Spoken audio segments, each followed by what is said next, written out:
Qinghui Mountains di Provinsi Fujian selalu basah di musim semi. Kabut menempel di daun teh seperti asap tipis, dan aroma longjingsek, hijau dan pahit, menyelimuti udara sejak subuh. Rizky sudah 3 tahun hidup di sini, menjadi satu dari ratusan TKI yang bekerja sebagai pemetik daun teh organik. Kontrakan kayu lapuknya berdiri di ujung kampung kecil bernama Xingchun, 3 km dari perkebunan utama.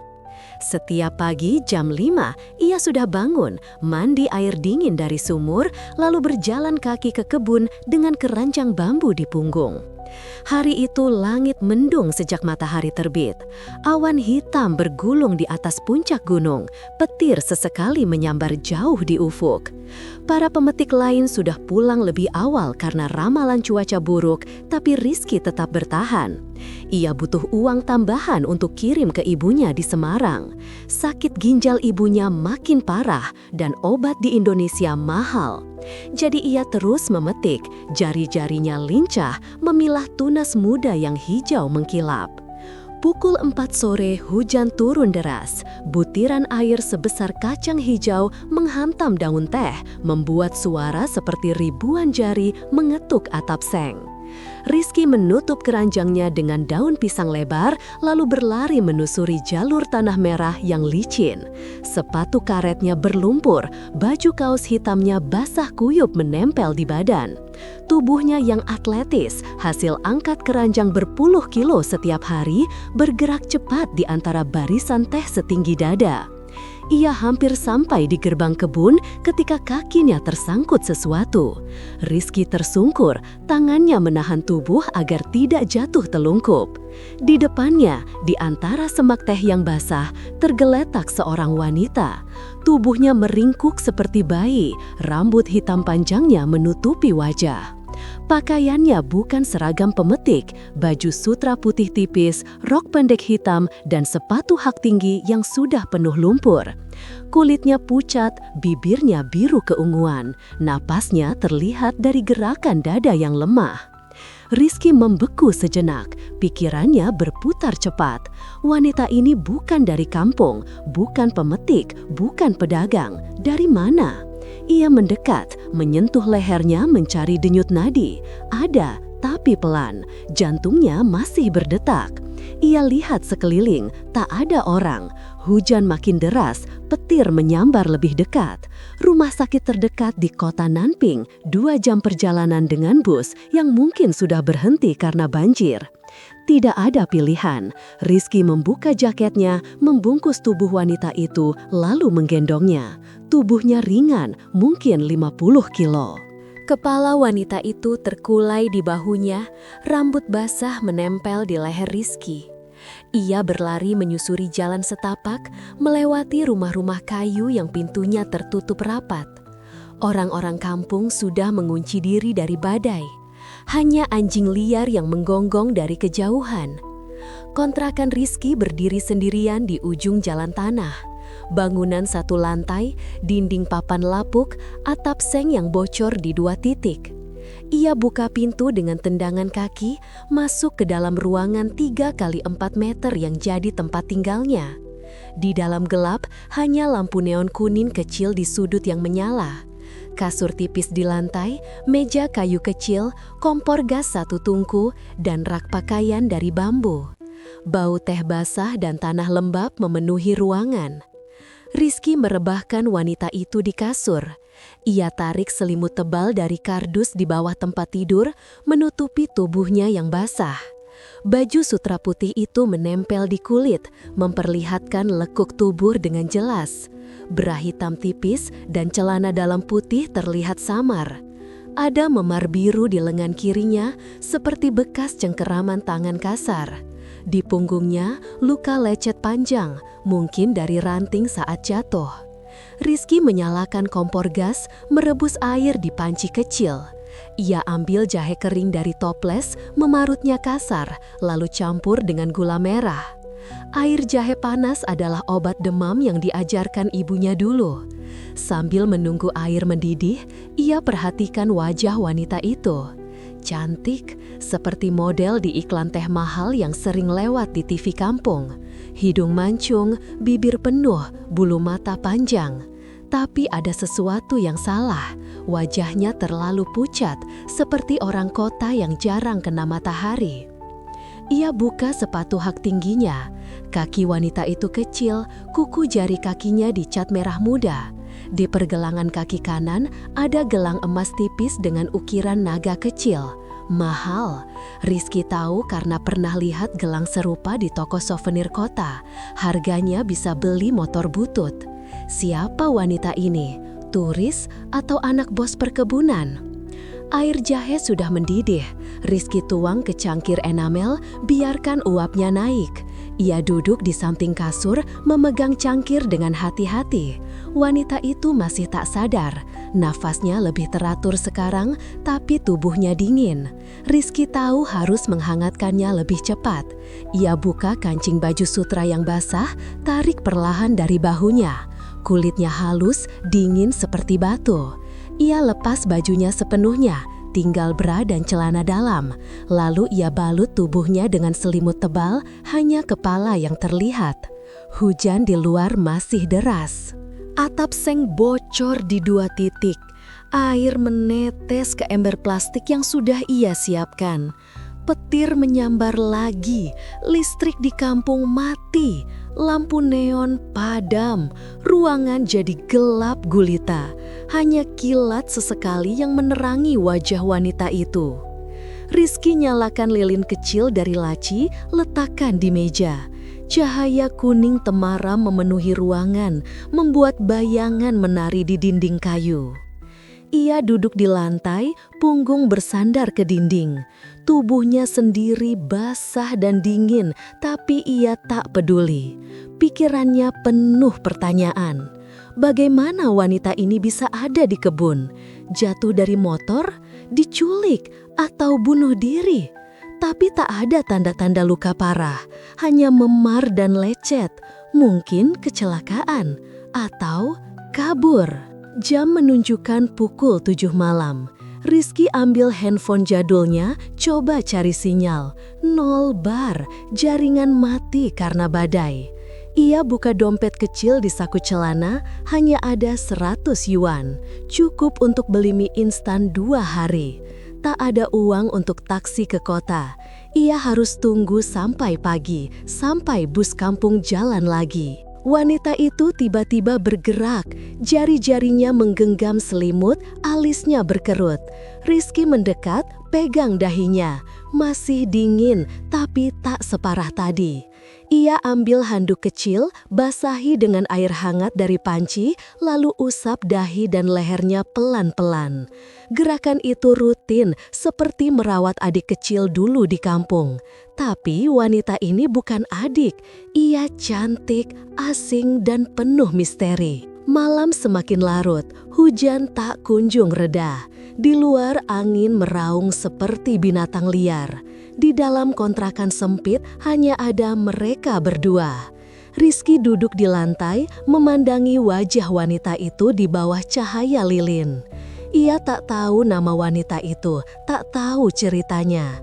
Tapi malam ini, di tengah badai yang mengamuk, hidupnya sudah berubah. Wanita tak dikenal ini telah masuk ke dunianya yang sederhana, membawa serta rahasia yang mungkin akan menghancurkan segalanya. Hujan masih mengguyur atap seng tanpa jeda. Tetesan air dari 2 titik bocor jatuh ke ember plastik dengan irama yang sama. Tak, tak, tak, seperti jam dinding murah. Lilin di meja sudah pendek separuh. Cahaya kuningnya goyang setiap ada hembusan angin dari celah dinding. Rizky duduk bersila di lantai kayu, punggungnya bersandar ke dinding. Matanya tak lepas dari wanita yang terbaring di kasur tipis. Selimut tebal menutupi tubuhnya hingga dagu, hanya wajah dan rambut hitam panjang yang terlihat. Udara di dalam ruangan lembab dan dingin. Rizky sudah ganti baju, kaos lengan panjang bekas dan celana pendek olahraga. Baju basahnya digantung di tali jemuran dari bambu di sudut. Ia ambil cangkir enamel berisi air jahe yang sudah dingin, minum setengah, lalu letakkan kembali di meja. Tubuhnya mulai hangat, tapi pikirannya tetap gelisah. Wanita ini masih belum sadar sepenuhnya. Sesekali jari-jarinya bergerak atau alisnya berkerut seperti mimpi buruk. Rizky berdiri, mendekat ke kasur. Ia pegang dahi wanita itu lagi. Suhunya naik sedikit, tapi masih dingin di ujung jari. Ia tahu demam bisa memburuk kalau tidak ditangani. Di laci meja ada obat parasetamol strip bekas, tinggal 3 butir. Ia ambil satu, hancurkan dengan sendok, campur dengan air hangat dari panci. Lalu ia angkat kepala wanita itu perlahan, buka mulutnya sedikit, tuang cairan obat pelan-pelan. Sebagian tertelan, sebagian menetes ke sudut bibir. Ia lap dengan ujung selimut. Tiba-tiba mata wanita itu terbuka. Pupil hitamnya lebar, bingung menatap langit-langit kayu. Rizky mundur setengah langkah, terkejut. Wanita itu coba angkat kepala, tapi lemah. Tubuhnya gemetar. Ia tarik selimut lebih rapat, seperti takut. Rizky angkat tangan, menunjukkan ia tak berniat jahat. Wanita itu menatapnya lama, lalu matanya menutup lagi. Nafasnya kembali teratur, tapi kali ini ia sadar. Rizky duduk kembali di lantai. Ia ambil botol air mineral dari rak, tuang ke gelas plastik, letakkan di samping kasur. Wanita itu membuka mata lagi, kali ini lebih lama. Ia lihat sekeliling, dinding kayu lapuk, lampu lilin, kompor gas, tumpukan piring kotor di sudut. Lalu matanya kembali ke Rizky. Ada ketakutan di sana, tapi juga rasa ingin tahu. Ia coba bicara, tapi suaranya serak, hanya keluar bisikan lemah. Rizky paham, ia ambil handphone, buka aplikasi penerjemah, tapi sinyal masih nol. Ia buka laci, ambil buku catatan kecil dan pulpen. Ia tulis dalam huruf kapital, "Nama kamu siapa?" Lalu tunjukkan ke wanita itu. Wanita itu membaca, lalu ambil pulpen dengan tangan gemetar. Ia tulis, "Lily", hurufnya rapi, seperti orang terlatih. Di bawahnya ia tambah, "Shanghai". Rizky mengangguk. Ia tulis lagi, "Kenapa di kebun?" Lily membaca, lalu menunduk. Matanya berkaca. Ia tulis panjang, "Kabur, ayah paksa nikah. Aku lari, capek, pingsan." Tulisannya goyang di akhir. Rizky baca, jantungnya berdegup kencang. Kabur dari perjodohan, keluarga kaya. Ini bukan urusan kecil. Kalau ketahuan, bisa jadi masalah besar. Lily tarik selimut lebih tinggi, menutupi hidung. Hanya matanya yang terlihat. Rizky tulis lagi, "Istirahat, besok ke dokter." Lily baca, lalu geleng pelan. Ia tulis, "Jangan, mereka cari aku." Rizky menghela napas. Ia tahu mereka artinya keluarga atau orang suruhan. Ia letakkan buku di meja, lalu berdiri. Ia ambil jaket tebal dari gantungan, pakai, lalu buka pintu kontrakan. Hujan masih deras. Ia keluar sebentar, kunci pintu dari luar, lalu masuk lagi. Ia mau pastikan tak ada orang di luar. Di luar gelap gulita, hanya kilat yang sesekali menerangi jalan tanah. Rumah tetangga sudah gelap semua, tak ada lampu, tak ada suara. Rizky kembali masuk, kunci pintu lagi. Ia ambil kursi kayu kecil, letakkan di depan pintu, duduk di sana, seperti penjaga. Lily memandangnya dari kasur. Ada rasa aman di matanya segarang. Malam berjalan lambat. Lilin sudah tinggal separuh. Rizky ambil selimut cadangan dari kardus, gelar di lantai, lalu berbaring. Ia tak tidur di kasur, terlalu sempit untuk 2 orang. Ia matikan lilin, ruangan jadi gelap total. Hanya suara hujan dan napas Lily yang terdengar. Rizky tak tidur nyenyak. Setiap ada suara aneh dari luar, ia langsung bangun, cek pintu. Tapi malam itu aman. Sekitar pukul 2 pagi, Lili bergerak lagi. Ia duduk perlahan, selimut masih melilit tubuh. Kakinya turun ke lantai, tapi lemah. Ia pegang dinding untuk berdiri. Rizky bangun, nyalakan lilin lagi. Lili menunjuk ke arah sudut ruangan, tempat ember plastik untuk buang air. Rizky mengangguk. Ia bantu Lili berdiri, pegang lengannya, bawa ke sudut. Ada tirai kain bekas yang jadi pembatas. Lili masuk ke balik tirai, Rizky tunggu di luar. Beberapa menit kemudian, Lili keluar, wajahnya lebih segar. Rizky bawa Lili kembali ke kasur. Kali ini Lili tak langsung tidur. Ia duduk bersandar ke dinding, selimut di pangkuan. Ia ambil buku catatan lagi, tulis panjang. Rizky baca, "Aku anak tunggal. Ayah punya perusahaan teh besar di Shanghai. Mau nikahin aku sama mitra bisnis supaya utang lunas. Aku tak mau. Aku lari pakai kereta, turun di stasiun Nanping, naik bus ke sini. Mau ke teman di Fuzhou, tapi capek, pingsan di kebun." Rizky baca 2 kali. Perusahaan teh besar, utang, mitra bisnis. Ini bukan drama TV, ini nyata. Ia tulis balik, "Berapa lama kabur?" Lili tulis, 3 hari. Rizky menghela napas. 3 hari tanpa makan benar, tak heran pingsan. Ia berdiri, buka lemari kecil, ambil roti tawar kemasan dan selai kacang. Ia oles selai, potong jadi 4, letakkan di piring plastik. Ia sodorkan ke Lili. Lili makan pelan. Ia lahap, tapi tetap anggun. Gerakannya seperti orang kota, tak rakus, tapi jelas lapar. Rizky ambil botol air, buka, beri ke Lili. Lili minum setengah, lalu kembalikan.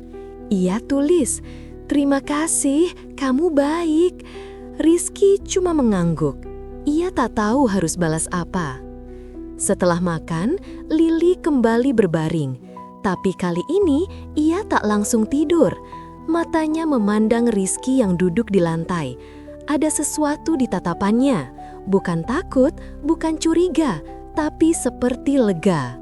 Rizky ambil buku, tulis, "Nama aku Rizky, dari Indonesia. Kerja petik teh 3 tahun. Lili baca, lalu tersenyum tipis. Pertama kali ia tersenyum, wajahnya berubah, lebih hidup. Malam semakin larut, hujan mulai reda jadi gerimis. Lilin sudah habis, tapi Rizky tak nyalakan lagi. Ia biarkan gelap. Lili sudah tidur lagi, napasnya telan. Rizky kembali berbaring di lantai, selimut tipis menutupi badan. Pikirannya penuh. Lili dari keluarga kaya, ia TKI biasa. Dunia mereka beda jauh. Tapi malam ini, di kontrakan sempit ini, mereka sama, 2 orang kesepian yang butuh kehangatan. Pagi masih jauh, tapi Rizky tahu mulai besok hidupnya tak akan sama lagi. Gerimis di luar sudah berhenti sepenuhnya, tapi atap seng masih menetes pelan dari sisa air. Udara malam terasa lebih dingin setelah hujan reda. Di dalam kontrakan, lantai kayu terasa lembab di bawah selimut tipis Rizky. Ia terbangun beberapa kali, memastikan pintu terkunci dan Lili masih bernapas.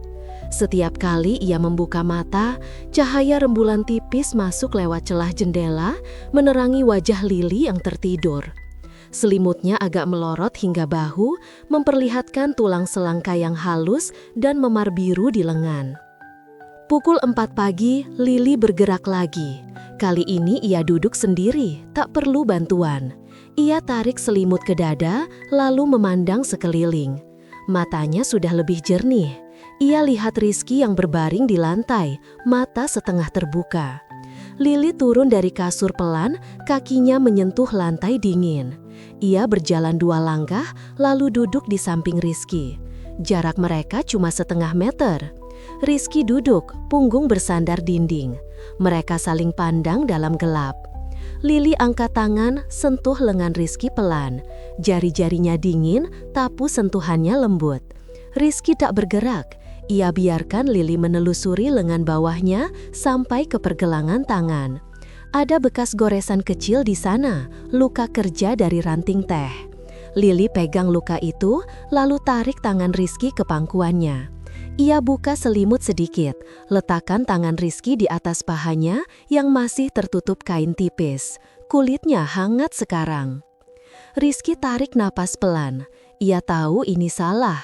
Lili dari dunia lain, ia cuma TKI biasa. Tapi malam ini, di kontrakan Reyot, aturan dunia luar terasa jauh. Lili condongkan tubuh, kepalanya bersandar di bahu Rizky. Rambutnya basah sedikit, baunya seperti sampo mahal yang pernah ia cium di supermarket kota. Rizky angkat tangan satunya, peluk pinggang Lili pelan. Tubuhnya ramping, tulang pinggangnya terasa di bawah jari. Mereka diam lama, hanya napas yang terdengar. Lili angkat wajah, mata mereka bertemu. Jarak cuma beberapa senti. Rizky lihat bibir Lili yang penuh, sedikit terbuka. Lili maju lebih dekat, bibirnya menyentuh bibir Rizky. Ciuman pertama ringan, cuma sentuhan. Lalu Lili tekan lebih dalam. Rizky balas, tangannya naik ke punggung Lili, tarik tubuhnya lebih rapat. Selimut melorot sampai pinggang. Lili lepas ciuman, lalu tarik kaos Rizky ke atas. Rizky angkat tangan, biarkan kaos dilepas. Dadanya terbuka, otot perutnya terlihat jelas di bawah cahaya rembulan. Lili sentuh dada Rizky, jari-jarinya menelusuri garis otot. Rizky tarik selimut dari tubuh Lili, biarkan jatuh ke lantai. Hanya bra hitam dan celana dalam putih yang tersisa. Tubuh Lili sempurna, pinggang kecil, pinggul melengkung, kulit putih seperti susu. Rizky angkat Lili, bawa ke kasur. Ia rebahkan Lili pelan lalu naik di atasnya. Berat badannya ditopang siku agar tak menindih. Lili tarik kepala Rizky turun, cium lagi, kali ini lebih ganas. Lidah mereka bertemu. Tangan Lili turun ke pinggang Rizky, buka kancing celana pendek.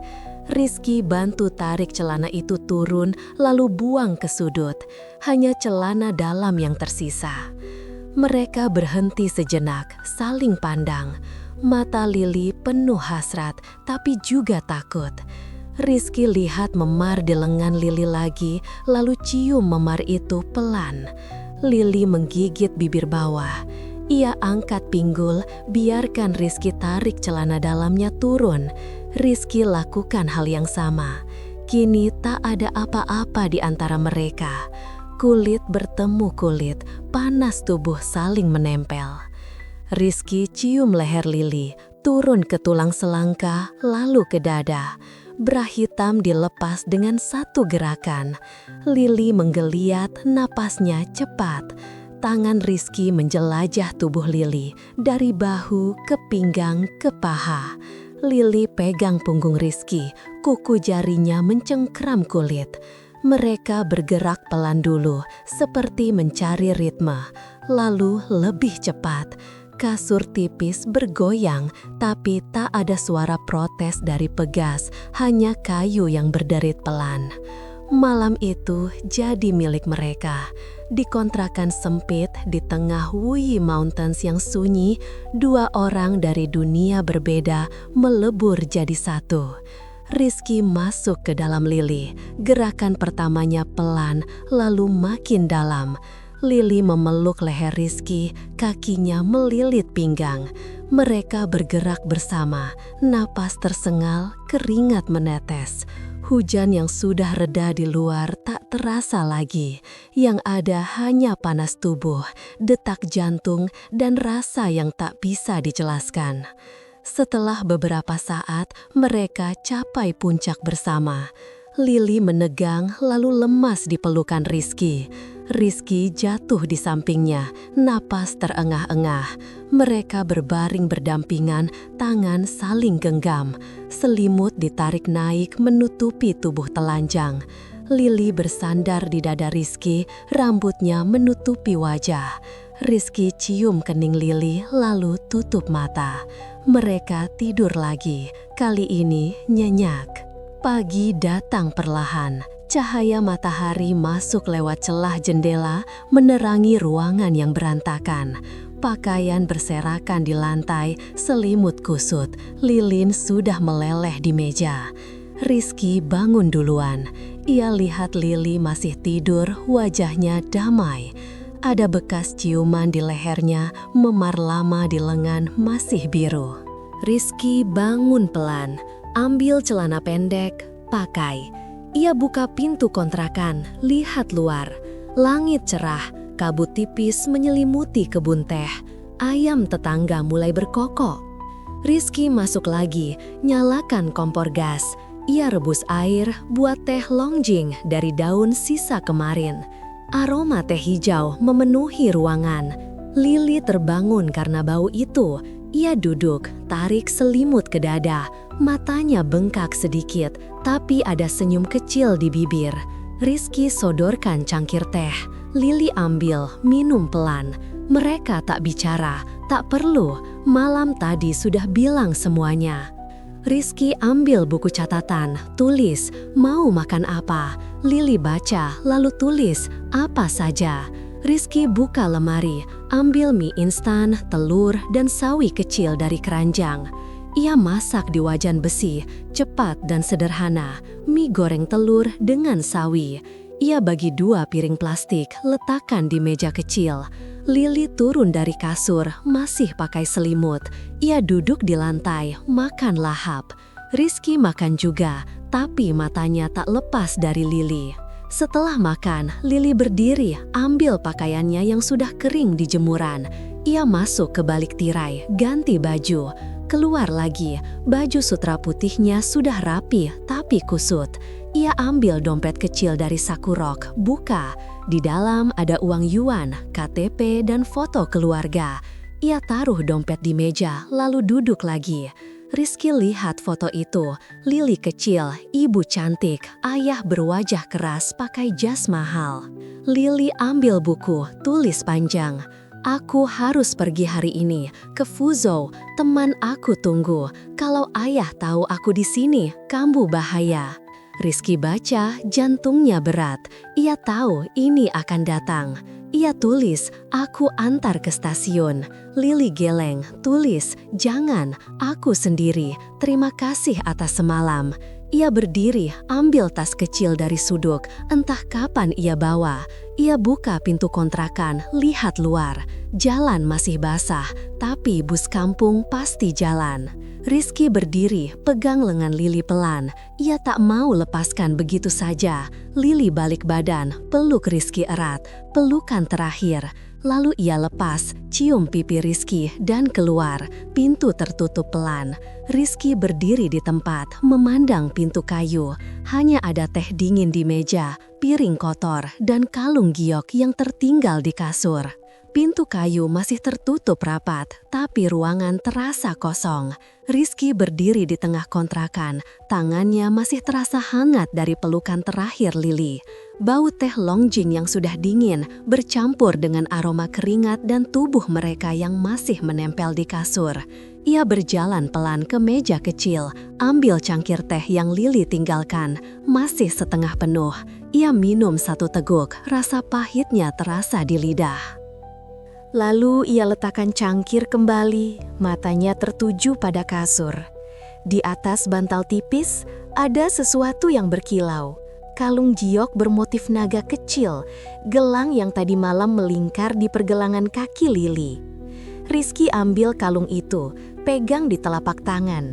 Dingin, halus, berat, pasti mahal. Ia putar kalung itu, lihat ukiran naga yang detail, mata merah dari batu kecil, sisik terpahat rapi. Di bagian dalam ada tulisan Mandarin kecil, mungkin inisial.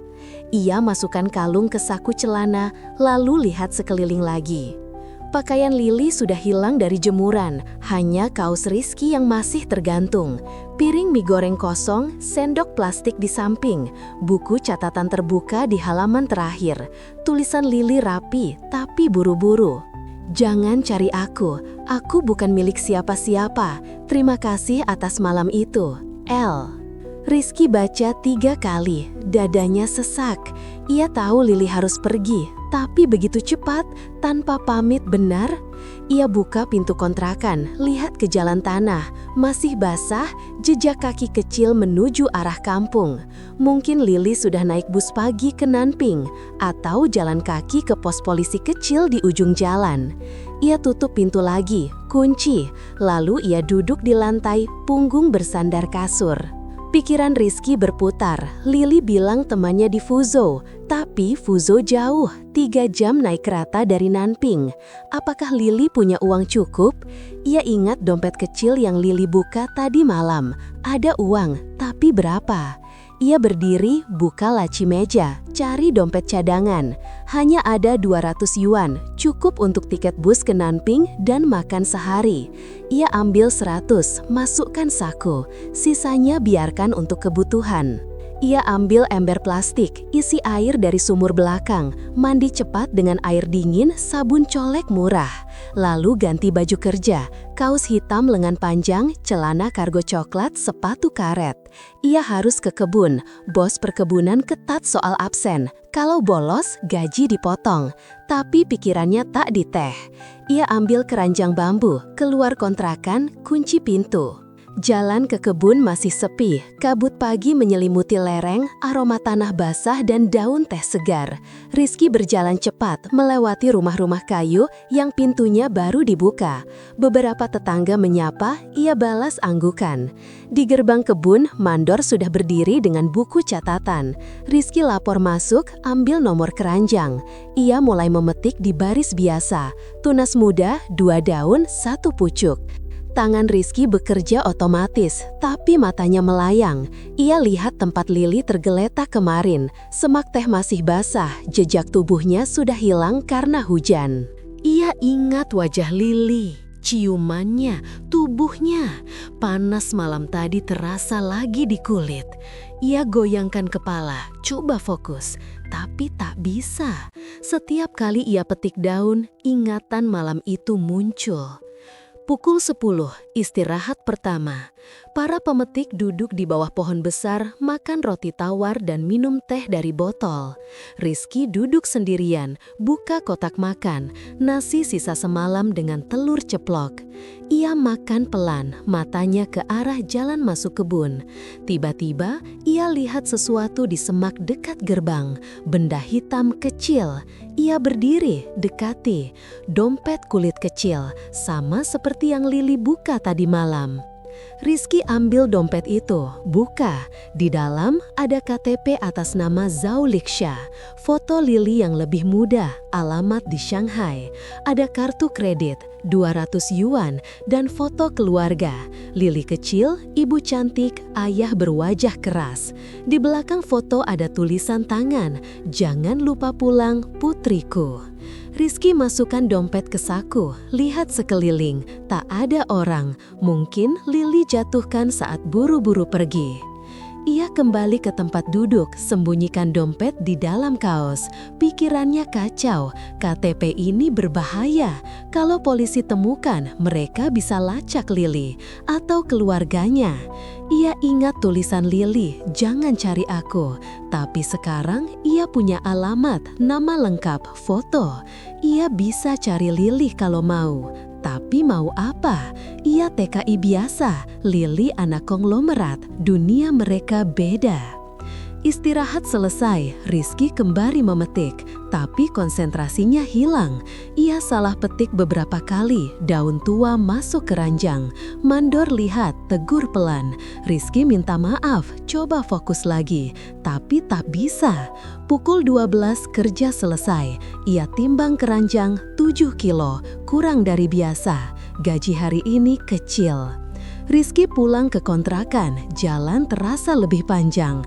Di depan rumah tetangga ada motor butut diparkir, biasanya kosong. Ia masuk kontrakan, buka pintu. Ruangan masih sama, berantakan, bau teh, kasur kusut. Ia buka laci, ambil dompet Lili, letakkan di samping kalung giok. 2 benda itu jadi bukti Lili pernah ada di sini. Ia duduk di lantai, buka dompet lagi. KTP Lily, lahir 2002, alamat di distrik Pudong, Shanghai. Nama ayah, Zhao Wei. Rizky pernah dengar nama itu. Bos teh besar, punya pabrik di beberapa provinsi. Perusahaan Zhao Tea Group, logo naga, sama seperti ukiran di kalung. Ia buka handphone, coba cari sinyal. Masih lelet, tapi ada. Ia buka Baidu, ketik Zhao Wei Teh. Muncul banyak berita, perusahaan besar, utang miliaran, rencana merger dengan perusahaan lain. Rizky matikan handphone, jantungnya berdegup kencang. Lily bukan kabur biasa. Ini soal uang besar, pernikahan bisnis. Kalau ayah Lily tahu anaknya hilang, pasti kirim orang. Mungkin sudah. Ia ingat motor di depan rumah tetangga. Biasanya tak ada. Ia buka jendela kecil, intip. Motor masih ada, tapi tak ada orang. Malam mulai turun. Rizky masak mie instan, makan sendirian. Piring Lily masih di rak, belum dicuci.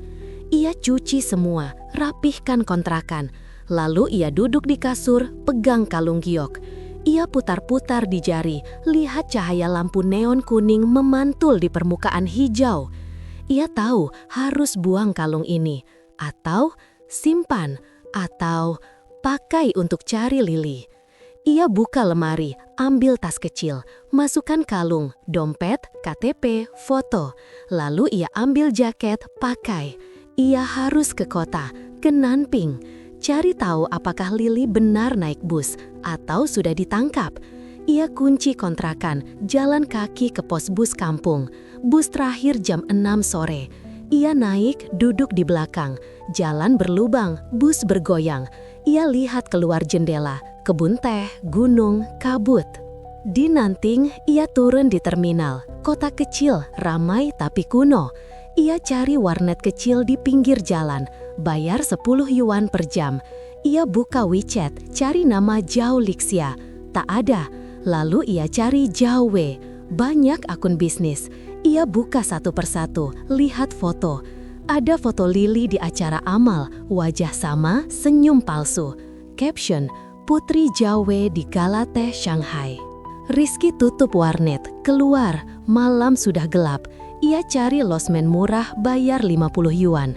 Kamar kecil, kasur keras, bau asap rokok. Ia berbaring, pegang kalung giok. Pikirannya penuh. Lily bilang jangan cari, tapi ia sudah mulai. Besok ia akan ke stasiun kereta, lihat apakah ada CCTV, atau tanya petugas. Ia tahu ini bodoh, tapi ia tak bisa diam. Di luar, suara klakson dan orang lewat. Di dalam, hanya detak jantung Rizky yang terdengar. Malam itu, ia tak tidur nyenyak. Mimpi Lily datang lagi, wajahnya, tubuhnya, suara bisikannya. Tapi kali ini ada bayangan lain, pria berjas hitam, mobil mewah, preman dengan tato. Ia bangun berkeringat, jam 3 pagi. Ia tahu, mulai besok hidupnya benar-benar berubah. Pagi di Nanping masih dingin, kabut menempel di jalan beraspal, bau gorengan dan asap knalpot bercampur. Rizky bangun jam 5, lipat selimut losmen, lalu keluar tanpa mandi. Ia beli roti kukus dan teh panas di pinggir jalan, makan sambil jalan ke stasiun kereta. Tas kecilnya ringan, hanya dompet, lili kalung, kalung giok, KTP, foto keluarga, dan 100 yuan sisa. Ia pakai jaket tebal, topi baseball butut, berusaha tak menarik perhatian. Stasiun Nanping kecil, bangunan tua dengan atap genteng. Orang-orang berdesakan di loket, kebanyakan buruh dan pedagang. Rizky beli tiket platform, masuk ke area peron. Ia lihat papan jadwal, kereta ke Fuzhou jam 7 pagi, 8 malam, dan tengah malam. Lily bilang mau ke Fuzhou, mungkin naik yang pagi kemarin. Ia dekati loket informasi, pura-pura tanya jadwal, tapi matanya ke arah ruang CCTV di sudut. Petugas berseragam biru duduk di balik kaca. Rizky dekati, keluarkan dompet Lily, tunjukkan KTP. Ia pakai bahasa Inggris campur gerakan tangan, tanya apakah gadis ini naik kereta kemarin. Petugas lihat KTP lalu geleng. Ia tunjuk ke ruang belakang, beri isyarat tunggu. Rizky mundur, duduk di bangku besi, jantungnya berdegup kencang. Kalau petugas telepon polisi, ia bisa ditahan. 10 menit kemudian, petugas keluar bawa kertas printout, daftar penumpang kemarin pagi ke Fuzhou. Nama Zhao Lixia tak ada. Rizky lihat lagi, ada nama lain, Li Mei, umur 23, alamat Shanghai. Foto buram, tapi wajah mirip Lili. Mungkin pakai KTP teman. Ia foto kertas itu dengan handphone, kembalikan ke petugas. Petugas angguk, kembali ke dalam. Rizky keluar stasiun, napas lega. Ia jalan ke terminal bus sebelah. Bus ke Fuzhou lebih murah, banyak jadwal. Ia tanya petugas bus, tunjukkan foto Lili di handphone dari Galateh. Petugas ingat, gadis cantik, pakai mantel hitam, naik bus jam 9 pagi kemarin. Bayar tunai, duduk belakang, turun di pinggir jalan sebelum Fuzhou, tak ada teman. Rizky catat, turun di pinggir jalan, mungkin takut dilacak. Rizky kembali ke losmen, ambil tas. Ia putuskan ke Fuzhou. Tiket kereta termahal yang ia mampu, kursi keras, 120 yuan. Sisa uang tinggal 80.